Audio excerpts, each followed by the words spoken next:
아브라함과 다윗의 자손 예수 그리스도의 계보라.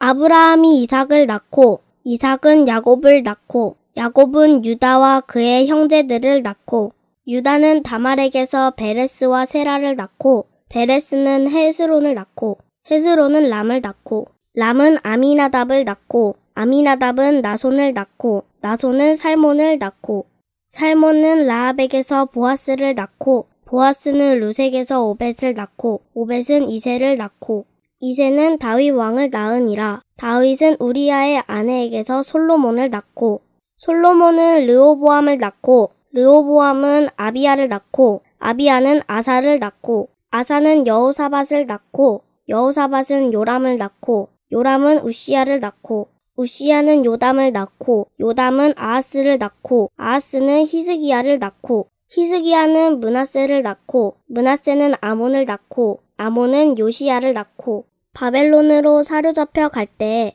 요시야는 여고냐와 그의 형제들을 낳으니라. 바벨론으로 사로잡혀간 후에 여고냐는 스알디엘을 낳고 스알디엘은 수룹바벨을 낳고 수룹바벨은 아비웃을 낳고 아비웃은 엘리야김을 낳고 엘리야김은 아소르를 낳고 아소르는 사독을 낳고 사독은 아킴을 낳고 아킴은 엘리웃을 낳고 엘리웃은 엘르아사를 낳고 엘르아살은 mattan을 낳고 mattan은 야곱을 낳고 야곱은 마리아의 남편 요셉을 낳았으니 마리아에게서 그리스도라 칭하는 예수가 나시니라. 그런즉 모든 대수가 아브라함부터 다윗까지 14대요. 다윗부터 바벨론으로 사로잡혀 갈 때까지 14대요. 바벨론으로 사로잡혀 간 후부터 그리스도까지 14대더라. 아멘. 네, 오늘부터 마태복음을 통해서 하나님의 은혜를 이제 함께 나누게 될 것입니다. 성경에는 수없이 많은 이야기를 담고 있습니다. 수없이 많은 이야기를 담고 있는데 그 이야기는 모두 하나님께서 인생들을 어떻게 사랑하셨는지에 대해서 자세하게 기록하고 있습니다. 인생들을 어떻게 사랑하시고 쓰러지면 또 어떻게 일으키시고 사랑하시고 또 참으시고 또 사랑하시고 회복하셨는지 이 이야기를 다뤄요. 그래서 성경 66권에 66권 창세기부터 요한계시록까지 이어지는 66권 중에서 맨 앞에 있는 창세기 1장과 2장 그리고 맨 뒤인 요한계시록 21장과 22장만이 완벽한 하나님의 나라를 보여줍니다. 창세기 1장, 2장은 범죄하기 전에 인간의 상태를 얘기해요. 천국에 대한 얘기죠. 그리고 3장에 들어오면서 인류가 범죄하고 그 다음부터 이어지는 모든 역사는 전쟁의 역사입니다. 피비린내 나는 역사입니다. 자기 것을 차지하기 위한 끊임없이 자기 것을 차지하기 위한 전쟁의 역사입니다. 그 속에서 하나님이 어떻게 그 인생들을 구원해 내시고 또 하나님의 사람으로 부르셔서 하나님의 나라의 이야기들을 써내려 가셨는지 그것이 성경으로 기록된 거예요. 그 하나님의 이야기가 천국에 대한 이야기가 그렇게 기록되어 있는 거예요. 그리고 예수님이 이 땅에 오시고 부활 승천하셔서 다시 오시는 그날 재림하시는 그날에 완성된 천국의 완벽한 회복된 천국의 모습을 보여주는 장면이 요한계시록 21장 22장.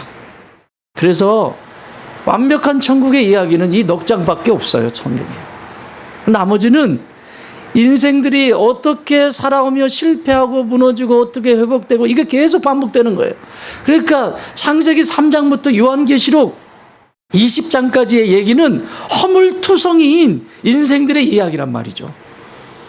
이미 죄가 들어왔기 때문에 누구도 완전한 자가 없고 하나님을 떠난 인생이 어떻게 되어지는지 이걸 상세하게 기록하고 있어요. 이렇게 방대한 양을 기록해 놓았음에도 불구하고 꿈쩍도 안 하는 인생이 있죠. 세상에 이 모든 방법을 이렇게 다 하나님이 낱낱이 이야기로 기록하고 계신데 반응이 없어요. 나는 괜찮아. 나 정도면 괜찮아. 불편하지 않아. 인생이 불편하지 않으니까 하나님을 찾지 않죠. 천국이다. 오늘 하나님의 나라의 이야기, 천국 이야기입니다. 이 마태복음은 천국에 대한 이야기입니다. 천국에 누가 왕이냐? 왕에 대한 얘기, 예수님이 왕이시다.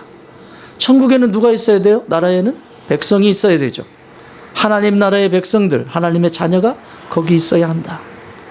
그리고 하나님의 통치권 아래 있는 영역이 있어야 한다. 하나님의 나라야 돼요. 오늘부터 시작되는 이 하나님 나라의 이야기는 계속해서 하나님의 나라를 빼앗기는 자와 하나님 나라를 누리는 자와 빼앗기는 자와 누리는 자와 이게 계속 반복이 될 겁니다. 어떻게 하면 하나님 나라를 빼앗겨서 어두운 데서 이를 갈고 있는 존재가 있는가 하면 하나님의 나라를 날마다 소유하면서 기쁨 가운데 살아가는 인생을 계속해서 소개할 것입니다. 자, 오늘 그 첫 번째 서론적인 부분입니다. 조금 힘든 이야기들을 나눌 수 있는데 그래도 최대한 쉽게 한번 얘기해 보겠습니다. 자, 오늘 1절 같이 읽겠습니다. 1절 시작. 아브라함과 다윗의 자손 예수 그리스도의 계보라. 예수 그리스도의 계보라. 근데 예수님의 계보 족보인데 누구? 아브라함과 다윗의 자손. 이렇게 설명을 합니다. 여러분, 이 본문을 이해하려면 1절을 이해하려면 하나님의 언약이라고 하는 것을 이해해요. 커버넌트. 언약을 이해하셔야 됩니다. 여러분, 아이들끼리도 이렇게 약속을 하죠. 이렇게 하지 마, 우리 이렇게 하자, 이렇게 약속을 해요. 여러분, 결혼을 할 때, 부부가 결혼을 할 때 자기들끼리 혼자 산속에 가서 우리 이제 약속했으니까 우리는 부부야 그러고 사는 사람들이 간혹 있더라고요. 그런데 그건 정상적이지 않습니다. 약속이라고 하는 것은 반드시 증인이 있어야 됩니다. 단둘이 했다고 해서 약속은 아닙니다.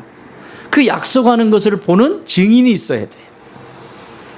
그래서 결혼이라고 하는 것을 할 때에도 회중이 있고 나를 아는 지인들이 거기 있죠. 그리고 앞에 주례자가 있습니다. 그 앞에서 많은 증인들 앞에서 뭘 했다? 약속을 한 거예요. 약속. 여러분, 약속은 깨면 돼요, 안 돼요? 너무 쉽게 깨요, 요즘 약속. 불과 몇 년 전까지만 해도 4명당 4가정당 1가정 정도가 이혼하는 가정이었습니다. 근데 요즘은 2가정당 1가정이에요. 근데 문제는 이것이 교회 안에 들어왔다는 사실입니다. 안 됩니다. 내가 피범벅이가 돼가지고 정말 격리가 필요해서 치료가 필요해서 그렇지 않는 한 안 됩니다. 그건 두고두고 후회합니다. 내가 진짜 하나님의 사람이라면, 하나님의 언약 속에 있는 자녀라면 그건 두고두고 후회하게 돼 있어요. 이게 중요해요. 오늘 이 이야기를 하면서 하나님의 언약 안에서 아브라함을 부르시고 다윗을 부르시고 그 다음에 예수님이 오셨는데 이걸 이해하려면 예수님이 어떤 분인지를 먼저 아셔야 돼요. 예수님이 어떤 분이신지.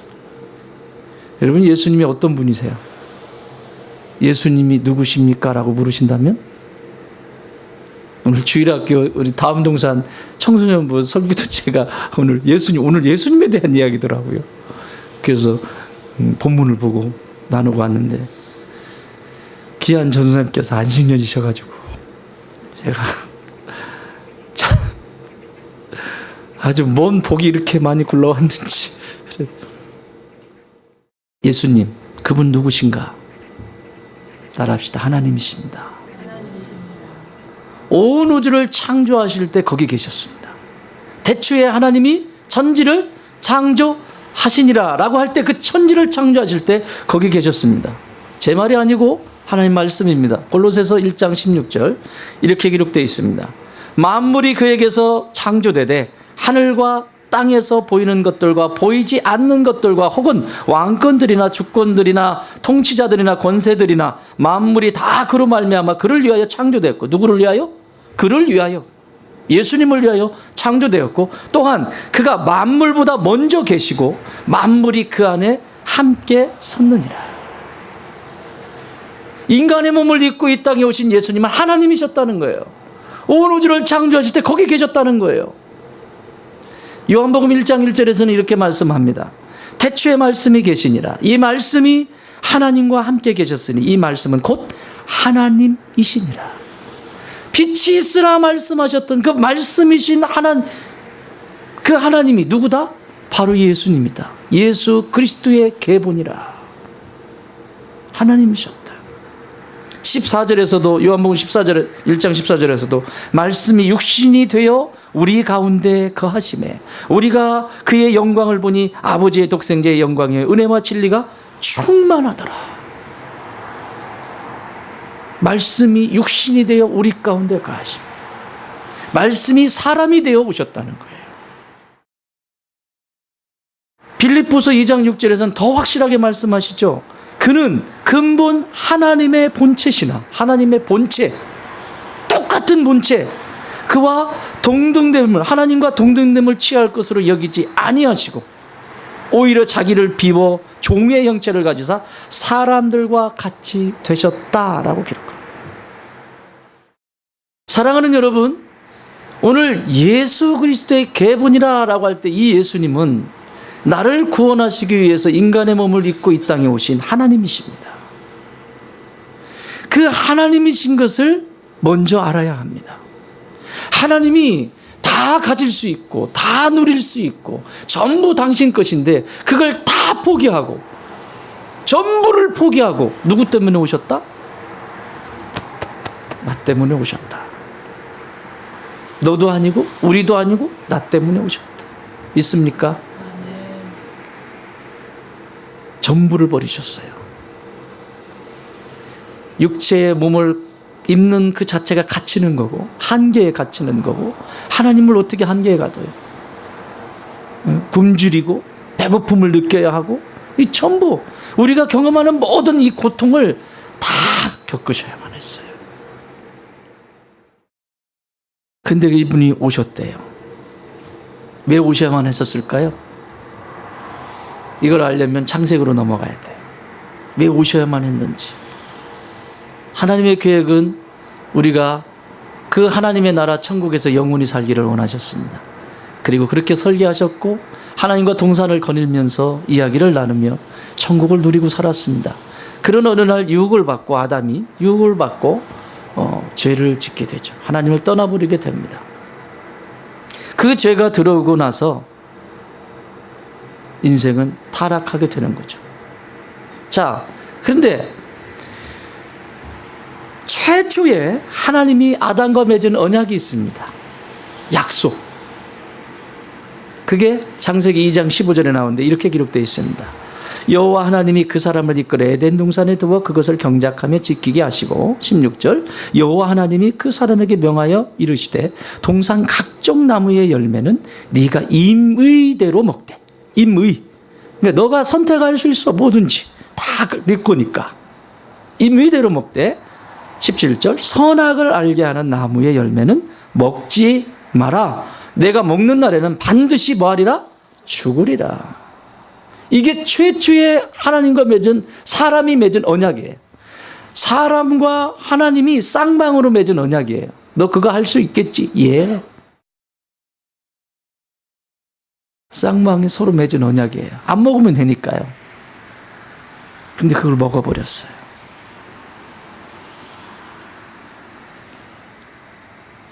여러분, 약속을 서로 지킬 때는 삶이 풍요롭죠. 그렇죠? 부부가, 우리는 부부로 얘기해 봅시다. 부부가 서로 약속을 지키고 살아갈 때는 그 삶이 굉장히 풍요롭습니다. 그런데 그 약속을 지키지 않고 그 언약을 지키지 않고 한쪽 편에서 그걸 깨트려 버리면 풍요로움이 사라지고 그리고 고통스러운 삶이 이어지게 돼 있습니다. 부부로 사는 것이 중요한 것이 아니라 어떻게 사는 것이냐, 어떻게 사는 것이 내가 행복하게 사는 것이냐, 그게 중요하죠. 몸뚱아리만 있으면 뭐 합니까? 영혼이 통하지 않고 마음이 통하지 않는데. 그래서 힘든 거예요. 그래서 기도거린 거예요. 전부 다. 약속을 깨트리게 되면 형제들이 이런 거짓말 굉장히 많이 하잖아요. 내가 당신이 내 청혼을 들어주면 손에 물 한 방울 안 되게 해준다고 막 여기에 다 넘어가가지고 자매님도 혹시 아니신가요? 물 하나 안 묻히게 한다고 막 손끝에 뭐는 내가 다 한다. 자, 주여. 부부가 살아가면서 서로에게 약속이 있죠. 이거는 건드리지 말아주세요. 내 아픔이니까 건드리지 말아주세요. 라고 하는 서로에게 대한 배려가 있고 약속이 있어요. 또 살아가면서 절대 외박은 안 돼요. 라든지 그 약속들이 있잖아요. 그 약속을 깨기 시작하면 굉장히 궁핍한 삶, 결핍된 삶의 연속이 계속 되어지죠. 이건 간단하게 부부관계에서만 문제예요. 근데 이건 하나님과 아담의 문제예요. 아담. 하나님과 나의 문제라고요. 나의 문제가 이렇게 심각해졌어요. 하나님의 나라를 그에게 주었는데, 그 모든 통치권을 그에게 하나님의 나라를 주셨는데 그 주신 것을 잃어버리고 맙니다. 왜? 약속을 아담이 깨뜨려 버렸어요. 근데 참 이게 내 이해가 안 돼요. 정말 우리 하나님은 내 이해가 안 돼요. 이렇게 약속을 깬 것이 아담이에요. 사고친 존재가 그 사람이에요. 그리고 하나님이 이 대상을 보면서 약속을 깬 것도 사람이고 약속을 깬 것도 아담이고 약속을 깬 것도 난데, 하나님은 다시 말씀하세요. 깨트리기를 기다렸다는 듯이 마치 깨트릴 줄 알고 계셨다는 것처럼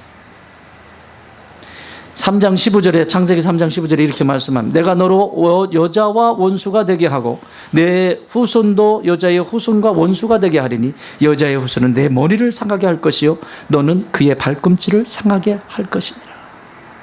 무슨 말씀이에요? 하나님인 내가 인간의 몸을 입고 너를 구원하러 구속하러 갈 것이라고 하는 메시지예요. 약속입니다. 이전에는 사람과 하나님이 언약을 맺었는데 지금부터는 하나님을 거역하고 떠나버린 인생에게는 이제 일방적으로 하나님께서 약속을 해버리세요. 그냥 내가 그렇게 할 것이야. 내가 일방적인. 누가 잘못했다고요? 누가 깨트렸다고요? 아담이 깨트렸고 내가 깨트렸어요. 약속을. 그럼 깨트린 사람이 이렇게 하면 이해가 안 되시나 본데, 여러분 누군가가 새끼손가락 꺾고 약속을 했어요. 근데 죄송해요, 설교용 아닌데 그 자식이 약속을 깨트렸어요. 그럼 누구 잘못이에요? 그렇다고 그 자식이라고 하십니까? 네, 그 자식이 잘못했어요. 나는 잘못한 게 없어요. 그러니까 대부분 어떻게 하죠? 저 사람이 잘못했으니까 저 사람 나쁜 사람이라고 막 끊어내고 못 쓸 것이라고 잘라내고 이러잖아요. 근데 하나님은 지금 어떻게 하시는 거예요? 자기가 잘못했대. 내가 잘못했다는 거예요. 내가 그래서 구원할 거래요. 인생들을 구원하실 거래요. 이해되지 않아요. 이 사랑을 머리로 이해할 수 있어요? 이해할 수 없어요. 그 사랑 얼마나 아름다운지. 이걸 어떻게 이해하냐고, 머릿속으로 어떻게 이해하냐고. 이 죄악투성인 세상 속에 살아가는 인생들이 어떻게 이걸 이해하냐고요. 이해할 수가 없어요. 일방적인 계약. 그리고 이 계약을 맺으시고 하나님은 이제 이 약속이 흘러가는 당신이 육신을 입고 이 세상에 오셔야 되잖아요. 그 족보 이야기를 계속해서 다룹니다. 인류가 타락했을 때 노아의 홍수 사건 전에 노아를 부르실 때 창세기 5장에서 족보를 다룹니다. 족보는 굉장히 중요해요. 이게 지금 이 시대에 마태가 이것을 기록할 때 이 예수님이 허무맹랑하게 어디서 젊은 청년이 나타났다가 사라졌다 이 얘기가 아니거든요. 정확하게 이스라엘의 족보를 타고 그 족보의 역사 속에서 현존하시는 인물이라는 것을 확증하고 싶으셨거든요. 하나님이 족보 이야기를 해요. 창세기 5장에서. 또 창세기 11장에서는 아브라함을 부르실 때 셈의 후손에 대해서 그 라인으로 예수님이 오실 거거든. 족보 이야기를 해요. 역대상에서는 또 역대상 1장에서 3장에 이르는 그 방대한 양을 또 족보 이야기를 쭉 다뤄요. 구약에서. 근데 여러분, 구약과 신약의 차이가 있어요. 구약의 족보 이야기는 다 죽여요. 누구는 누구를 낳고 몇 살을 살다가 죽었더라. 누구는 누구를 낳고 몇 살을 살다가 죽었더라. 한결같아요. 근데 오늘 여러분 성경 읽으면서, 여러분 마태복음 읽을 때 제일 여기 이 부분 넘어갈 때 제일 힘든 부분이죠. 뭐하러 이걸 써놨을까 여기다가, 이 족보 얘기를. 누구는 누구를 낳고 누구는 누구를 낳고 누구는 뭐를 낳고. 낳는 역사예요. 생명의 역사라는 거예요. 예수님이 시작이 되면 이제 너희의 인생 속에 생명의 역사가 일어난다는 거죠. 이것은 잠시 후에 좀 살펴보고, 어쨌든 족보 이야기 이렇게 돼요. 마태복음 1장 우리가 읽은 이 족보 여기도 있고, 또 누가복음 3장에도 나오고. 왜 이 족보 얘기를 타고 하나님의 언약이라고 하는 그 언약이 흘러서 그 언약을 지킨 백성과 그 언약을 지키지 아니하는 백성, 그 언약대로 순종한 백성과 순종하지 않는 백성의 이야기가 성경이 역사라고요. 이야기들이라고요. 근데 그 중에 하나님은 대표적으로 오늘 아브라함과 다윗이라고 하는 이 족보를 크게 말씀하고 있어요. 여러분, 아브라함과 맺은 언약은 뭘까요? 창세기 12장에 보면 나옵니다. 창세기 12장에 보면 아브라함과 이런 언약을 맺습니다. 12장 2절, 내가 너로 큰 민족을 이루고, 이렇게 시작해요. 여러분, 아브라함은 무자한 사람이었습니다. 아버지 데라와 있으면서 자기 아내에게서, 사라에게서 아이를 낳지 못하고 하란에 머물러 있는데 아이가 여전히 없어요. 아이가 없는 아브라함을 불러서 하나님이 하시는 말씀이, 내가 너로 뭐 한다고요? 큰 민족을 어떻게 이루어요? 어떻게 이루어? 애도 없는데 지금. 나중에는 나이가 99세가 돼가지고는 뭐라고 해요? 아이를 갖는다, 내년 이맘때 아이 갖는다 그러니까 웃잖아요. 살아도 웃고 속으로 웃는 거야 아마. 얼토당토 없는 얘기다 이건. 끝났다. 큰 민족? 어느 죽을 무슨 큰 민족? 막 이러는 거죠 이제. 있을 수 없는 약속을 하시는 거예요 지금, 상황적으로는. 그런데 하나님이 큰 민족을 이루시겠대요. 그럴 뿐만 아니라 너를 통해서, 너로 말미암아서 온 열방이 복을 받을 것이다. 이 복이 뭐예요? 구원받을 것이다 이 얘기예요. 모든 이 세상의 모든 민족들이 너를 통해서, 아브라함아 너를 통해서 구원을 받게 될 것이다 라고 하는 언약이에요. 약속이에요. 그 약속을 아브라함에게 주신 거예요. 그런데 12장에서 이 얘기 하셨잖아요. 근데 주변국들이 주변에서 자기를 괴롭히고 그러니까 두려워요. 하나님에 대한 믿음이 흔들려요. 그때 창세기 15장에 보면 짐승을 한 마리를 잡아가지고 반을 딱 갈라요. 딱 갈라서 한쪽에, 양쪽에다 딱 펼쳐놔요. 펼쳐놓고 내가 그곳으로 지나갈 것이다 그래요. 밤에 그러나 지나가는데 너는 내 얼굴을 보지 못할 것이고 너는 내 등을 볼 것이다 그렇게 말씀하셨어요. 쪼개놓은 짐승 사이로 지나가셨어요. 아브라함이 두려움 가운데 있고 무서움 가운데 있고 하나님이 그 앞으로 지나가셨어요. 무슨 얘기예요?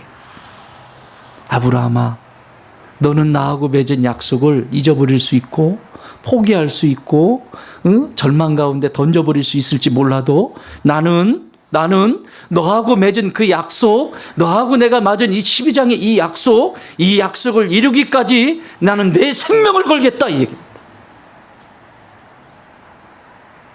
자신의 목숨을 걸겠다는 거예요. 하나님이 자신의 목숨 주셨어요, 안 주셨어요? 주셨잖아요.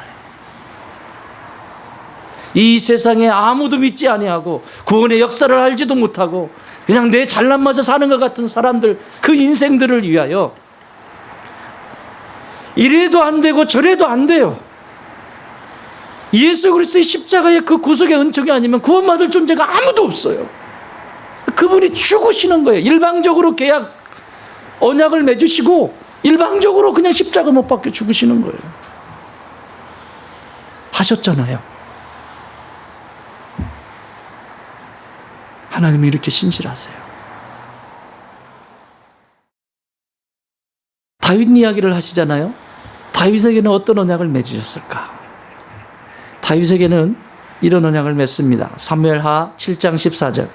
나는 그에게 아버지가 되고, 뭐가 되고? 나는 그의 아버지가 되고. 여러분 진짜 부모예요, 가짜 부모예요? 여러분 자녀들의 진짜 부모예요, 가짜 부모예요? 확실해요? 확실해요? 영혼이 잊어버리면 안 돼. 나를 통해서, 내 태를 통해서 태어난 아이가 인격적인 하나님, 진짜 부모님을 만날 때까지만 나의 역할이에요. 그 이상을 손대기 시작하면 화를 입어요.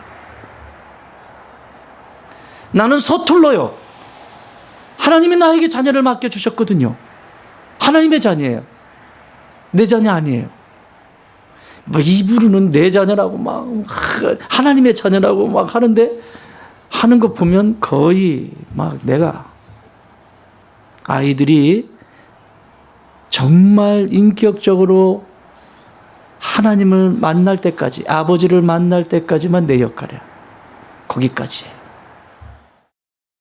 그러므로 저와 여러분은 가짜 부모입니다. 믿습니까? 진짜가 되려고 할 때 문제가 생겨요. 여기 있는 목사, 여기 서 있어요. 진짜일까요? 가짜일까요? 그렇다고 그렇게 크게 얘기하니? 가짜라고? 맞아요, 가짜예요. 진짜는 우리 예수님이세요. 제가 여기 서 있어야 되는 이유는, 제가 여러분 가운데 있어야 되는 이유는, 여러분들이 한 사람 한 사람이 예수님의 모습을 닮아가고 예수님처럼 살아갈 수 있도록 중간에서 그 역할을 감당하는 청지기예요, 청지기. 나는 진짜 목사가 아니에요. 가짜예요. 진짜는 우리 예수님이세요. 믿습니까? 그러므로 그 진짜 예수님을 만나려고 여러분은 훈련도 하시고 여러분은 그렇게 살아가셔야 돼요.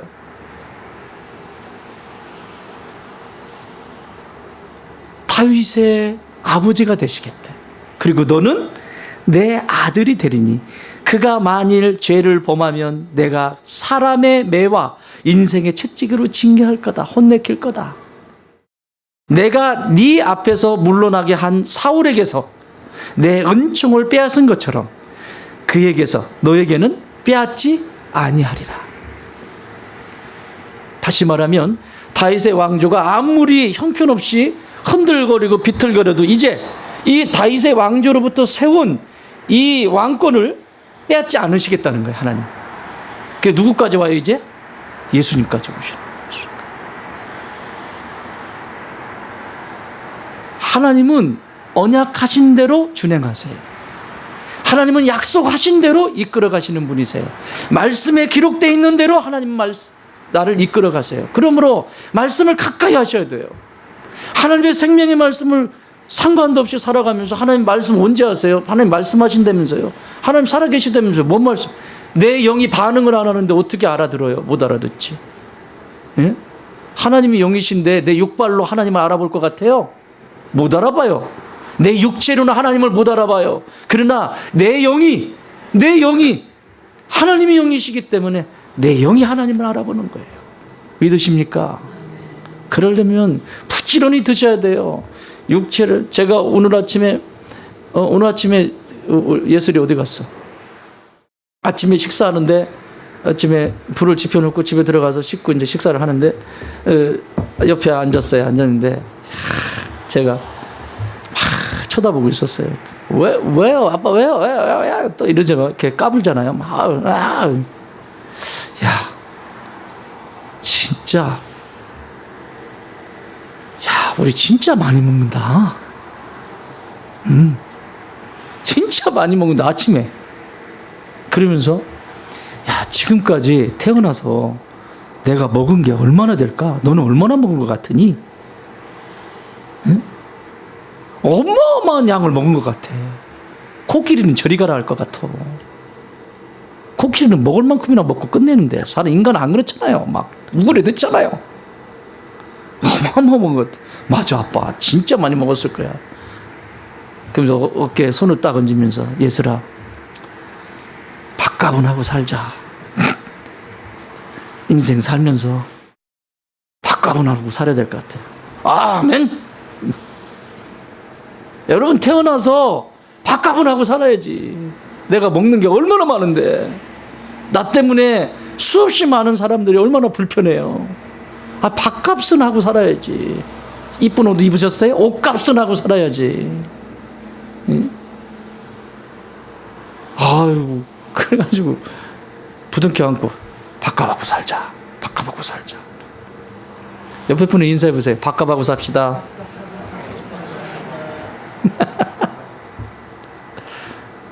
태어났으면, 먹었으면 밥값은 하고 살아야지.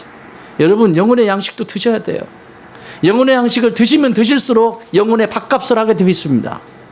안 먹으니까 밥값을 안 하는 거지. 그러니까 머리 굴리잖아. 나는 안 먹고 밥값 안 할래. 그런 잔머리 굴리지 말고. 안 먹으면 영혼이 죽어. 병들어. 밥 안 먹고 몸이 지탱이 안 되잖아요. 죽어요. 밥값 하고 살아요. 이렇게 하나님은 다윗에게도 이 언약을 맺어서 자녀로서 그 족보에 올라가기를 원하시는 거예요. 자녀로서. 자, 예수님은 그럼 여기에 대해서 뭐라고 말씀하시는가? 요한복음 1장 12절 13절, 영접하는 자 곧 그 이름을 믿는 자들에게는 하나님의 자녀가 되는 뭐를 주셨다? 권세를 주셨으니 이는 혈통으로나 육정으로나 사람의 뜻으로 나지 아니하고 오직 하나님께로부터 난 자들이니라. 아멘.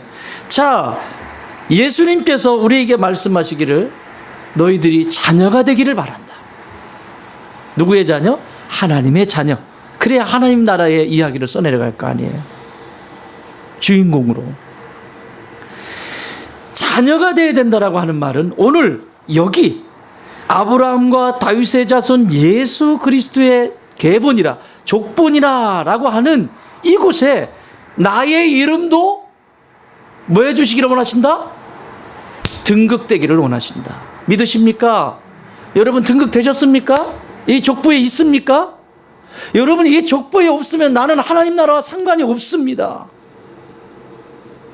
예수님이 이 땅에 오셔서 우리에게 주고 싶으신 것도 다윗과 맺은 그 언약, 나는 네 아버지가 되고 너는 내 자녀가 되고, 자녀로서의 그 신분이 이 족보에 올라가지 않으면 나는 하나님 나라의 주인공, 아무런 상관이 없다. 나는 우리 교회에 이런 사람이 단 한 사람도 없기를 바라요.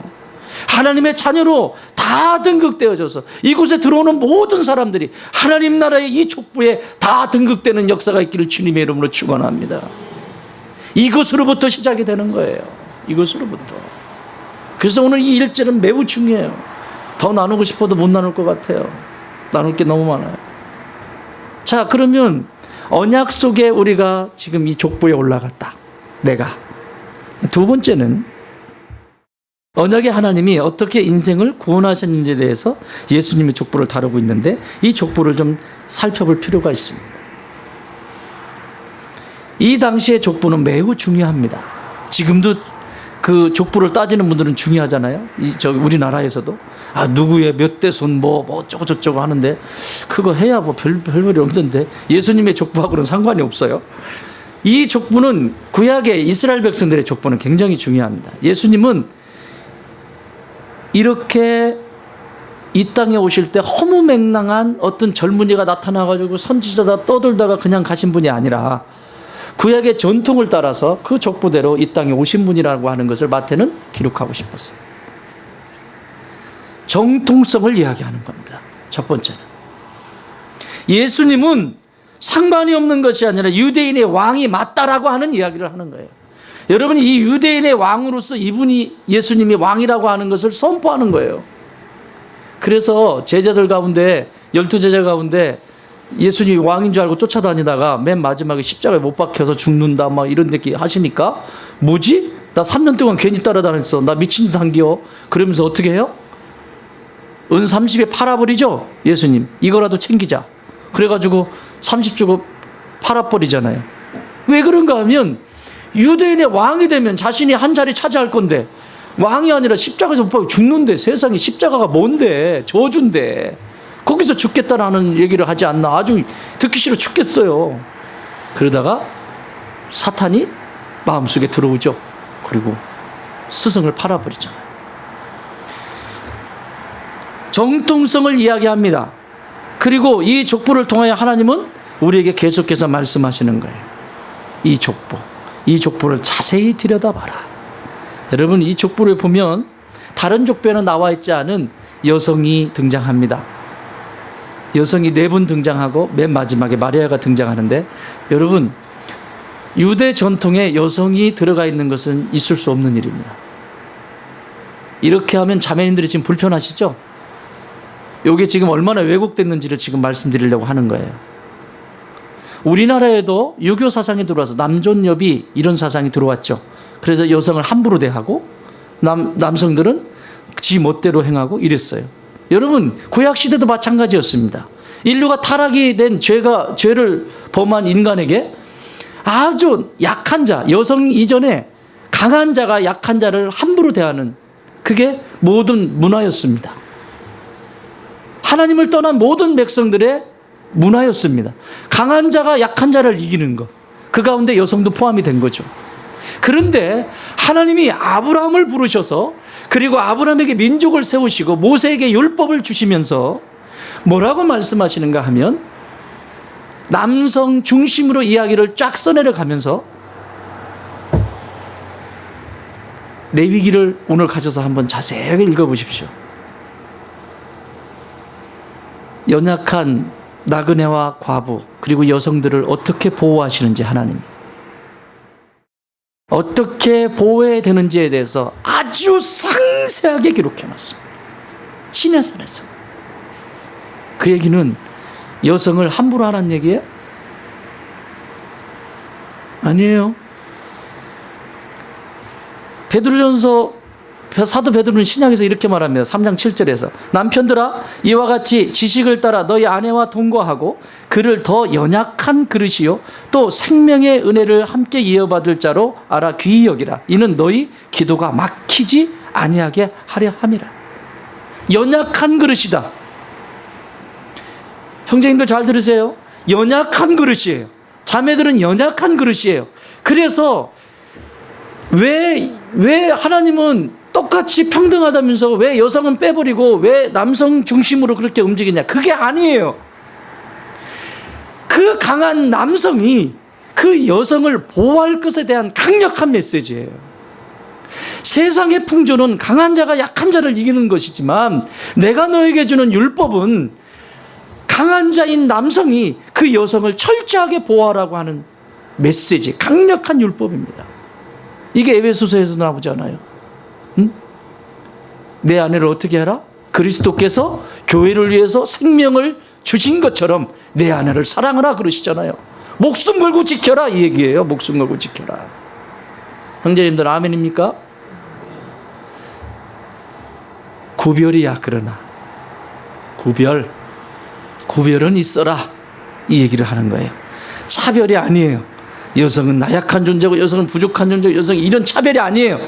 그런데 문제는 이게 교회 속에 들어왔다는 거죠. 교회 속에 들어와가지고 교회 안에서도 차별한다고. 그래가지고 자매님들은 또 이제 극과 극을 달리네요. 야, 막 남편한테도 야, 야, 돼요 안 돼요? 하나님의 질서에서 지금 벗어난 거예요, 이게. 하나님의 질서에서 벗어난 거예요. 제일 큰 상처를 받은 사람이 제일 큰 목소리. 그래, 그렇게라도 치유가 돼야지. 아유, 주여. 이렇게. 이게 세상의 문화, 차별의 문화를 교회 속에 가져와가지고 차별한다고 막 신랑한테 대들고 막 대고. 아니에요. 구별이에요. 남편이 할 수 있는 것이 있고 아내가 할 수 있는 것이 있는 거예요. 각자 다른 건데 그것을 존중해 줘야 되는데 그게 안 되는 거예요. 이 족보에 지금 여성의 이 3명의 여성을, 거기에 지금 이런 족보는 없어요. 지금 다루고 있어요. 왜 이걸 넣었을까요? 한번 볼래요? 한번 대충 살펴볼래요? 3절에 나와 있는 다말입니다. 다말은 출생지가 가나안입니다. 이방인이에요. 이방 여인입니다. 그런데 시아버지 유다가 자기 아들을 주지 않으니까 아들이 죽어서 결혼했는데 이 다말이 결혼했는데 신랑이 죽었어요. 그 다음에 동생이 들어가서, 문화가 그랬잖아요. 동생이 들어가서 또 죽었어요. 그리고 나중에는 막내가 있는데 막내도 다 컸는데도 안 줘. 달라고 하면 안 되지. 어쨌든 안 줘. 그래가지고 그러다가 이 후손을 남겨야 되겠다 싶어가지고 거짓말 해가지고 유다라 동침해서 아이를 낳잖아요. 예, 이런 이야기예요. 성경은 지금 이 얘기를 마태는 이걸 자세하게 기록하고 있는 거예요. 또 5절에 라합입니다. 라합은 여리고성 이방인입니다. 여리고성에 창녀로 있었던 사람입니다. 그런데 어느 날 이스라엘 정탐꾼이 들어왔다는 얘기를 듣고 그들이 쫓기는 상황에 그들을 보호하고 나중에 당신의 하나님을 내가 안다, 들었다. 그러니까 나중에 이 여리고에 들어올 때 나를 구원해줘라. 우리 가족과 나를 구원해줘라. 그래서 구원받은 사람이에요. 그래서 족보에 들어왔어요. 또 5절에 있는 누시라고 하는 여인, 이분도 이방 여인이에요. 모함 여인입니다. 다 잃어버리고 시어머니를 따라 돌아와서 그 힘든 시간 다 견뎌내면서 예수님의 족보에 올라가요. 다윗의 증조무입니다. 증조무. 다윗의 증조무. 족보에 올라갔던 여인입니다. 더군다나 6절에 보면 우리아의 아내, 이 사람은 밧세바라고 이름이 나오질 않아요. 그냥 우리아의 아내 이렇게 나와요. 하나님이 보실 때도 좀 치명적이었던 것 같아요. 근데 우리아의 아내, 이스라엘 사람이, 이 사람은 이스라엘 사람이에요. 이스라엘 사람으로 남편이 있었음에도 다윗과 간음해서 솔로몬에 낳는 여성입니다. 세상에 거룩한 경전이라고 하는 성경에 이걸 다 그것도 신약이 시작되는 이곳에 이걸 다 집어넣었어요. 왜 집어넣었을까요? 조금 더 가보겠습니다. 의문을 가지고 따라가 보십시오. 이러한 수치스러운 내용을 족보에까지 두면서 마태복음을 기록한 이 마태가 어떤 말을 하고 싶었을까요?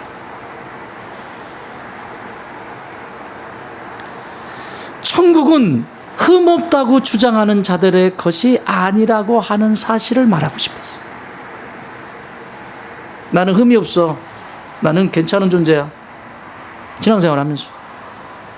또 내가 죄인인 것을 인정하면서 은혜를 구하는 자들의 것이라고 마태는 말하고 싶었어요. 그 얘기를 확실하게 알 수 있는 자료가 있어요. 마태복음 9장 10절 제가 읽어드릴게요. 예수께서 마태의 집에서 앉아, 누구의 집에서? 마태의 집에서 앉아 음식을 잡수실 때에 많은 세리와 죄인들이 와서 예수와 그의 제자들과 함께 앉았더니, 자기 이야기를 자기가 지금 기록하고 있는 거예요. 세리들과 죄인들이 거기 잔뜩 있었대. 그런데 여기 세리와 죄인들은 예수님 앞에 나와서 회개하고 돌아온 자들이에요. 그런데 바리새인들이 정죄하고 있잖아요. 회개하고 돌아와 있는데 정죄하고 있잖아요. 자, 더 나가서 오늘 마태는 자신이 기록한 이 마태복음에서 자기 자신을 소개할 때 이렇게 소개합니다. 마태복음 10장은 예수님의 12 제자의 이름을 기록하고 있습니다. 12 제자의 이름을 기록하고 있는데 이렇게 기록합니다. 마태복음 10장 3절, 빌립과 바돌로메와 도마와 마태와 알페의 아들 야고보와 다데오와, 이렇게 기록되어 있습니까? 뭐라고 써 있죠? 세리 마태. 자기 이야기를 자기가 쓰는 복음서에 자기 자신이 세리라고 말하고 있어요. 자신의 치부를 말하고 싶은 사람이 누가 있어요? 그런데 예수님을 만난 마태는, 새로운 인생으로 탈바꿈한 마태는, 그 하나님 나라를 경험한, 하나님 나라의 그 족보에 올라간, 하나님 나라의 언약 속에 들어간 마태는 자기 자신의 허물을 그대로 이야기해요. 여러분, 오늘날 왜 교회가 건강하지 않은 줄 아십니까? 왜 이 땅의 교회들이 이렇게 시끄러운지 아십니까? 족보부터 다시 써야 돼요. 자기가 세리인데 세리 아닌 척하고 살아요. 자기가 창녀인데 창녀 아닌 척하고 살아요. 자기가 죄인인데 죄인 아닌 척하고 살아요. 그러니 족보에 올라갈 수가 없죠. 예수님은 그 족보에 우리의 이름이 올라가기를 원하세요. 나의 이름이 거기에 올라가기를 원하세요. 세리 마태처럼, 그래 나 세리야, 그래 나 그랬어, 나 옛날에 이혼했어, 나 옛날에 그거 그렇게 했어, 그런 아픔이 있었어. 그런데 내가 예수님을 만나고 나서 나는 그것이 문제가 되지 않아. 할렐루야. 이 소리를 하나님이 듣고 싶으신 거예요. 이 소리를.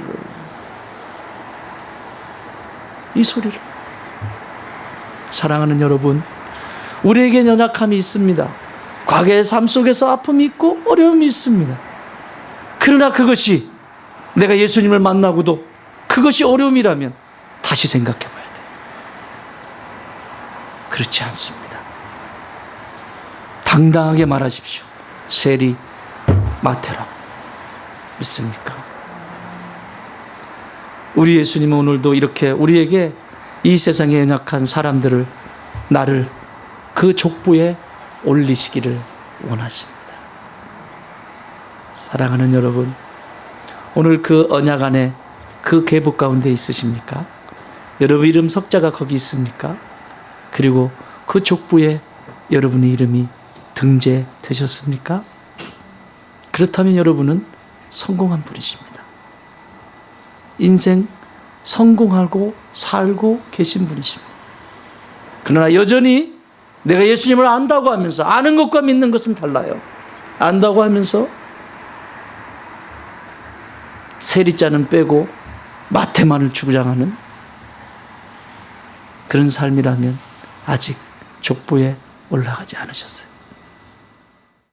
기도하십시다. 여러분 내 자신을 하나님 앞에 비춰보십시오. 오늘 하나님이 주고 싶으신 것은 하나님의 나라입니다. 그 하나님의 나라의 전부를 나에게 주기를 원하세요. 그런데 그 언약의 말씀대로 내가 하나님이 아버지가 되고 내 자녀가 되기를 원하시는데 그것이 중요하지가 않아요.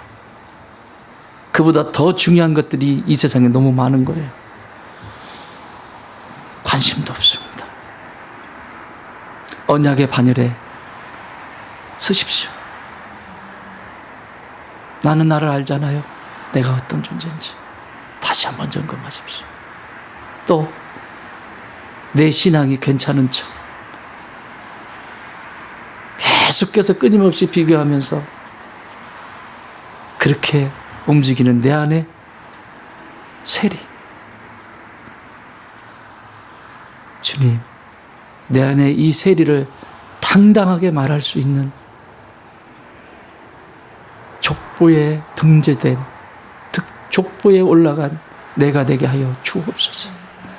그래서 이후에 이제 이어지게 되는 그 하나님의 나라가 전부가 다 나의 것이 되게 하여 주시옵소서. 그 하나님의 나라를 뺏기는 존재가 아니라 그 하나님을 나라를 누리고 또 누릴 수 있는 그런 역사들을 써내려가는, 그런 이야기들을 만들어가는 내가 되게 하여 주시옵소서.